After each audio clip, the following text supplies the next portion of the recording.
Hi hello welcome to this tech stories. അപ്പം ഇപ്പൊ നമ്മളോട് കൂടെ ഉള്ളത് ആസിഫ് അലിയാണ്. അപ്പൊ നമുക്ക് ചോദിക്കാനുള്ള വേറെ ഒന്നുമല്ല, സ്വന്തം നാട് സ്വന്തം സ്ഥലം. അപ്പൊ അവിടെ ഒരു കലോത്സവം വരുമ്പോ എങ്ങനെയാണ്, ഒരു ഉത്സവത്തെക്കാൾ കൂടുതൽ ആഘോഷിക്കുന്നുണ്ടോ? എങ്ങനെയാണ് അഭിപ്രായം പറയാനുള്ളത്? സത്യം പറഞ്ഞാൽ ഞാൻ തൊടുപുഴയിലെ വളരെ കുറച്ച് പൊതുചടങ്ങുകളിലെ പങ്കെടുത്തിട്ടുള്ളൂ. പക്ഷെ ഇത് ഒരു വലിയ ആഘോഷമായിട്ട് തന്നെ എനിക്ക് ഫീൽ ചെയ്യുന്നത്. കാര്യം ഈ ഒരു ഇൻസ്റ്റിറ്റ്യൂട്ടിന്റെ വളരെ ഫസ്റ്റ് സ്റ്റേജ് മുതൽ ഇതായിട്ട് വളരെ ക്ലോസ് അസോസിയേറ്റ് ചെയ്യുന്ന ഒരാളാണ് ഞാൻ. നമ്മൾ ഫാമിലി ആയിട്ട് തന്നെ വളരെ അടുത്തൊരു ബന്ധം മാനേജ്മെന്റ് ആയിട്ട് ഉണ്ട്.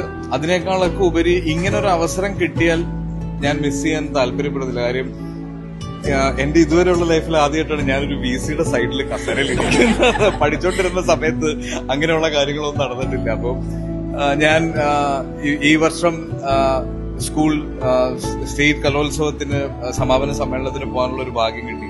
അന്ന് ഞാൻ സ്റ്റേജിൽ പഠിച്ചുകൊണ്ടിരുന്ന സമയത്ത് ഒരു കസേര പിടിച്ചിടാൻ പോലും ഞാൻ സ്റ്റേജിൽ കയറിയിട്ടില്ല.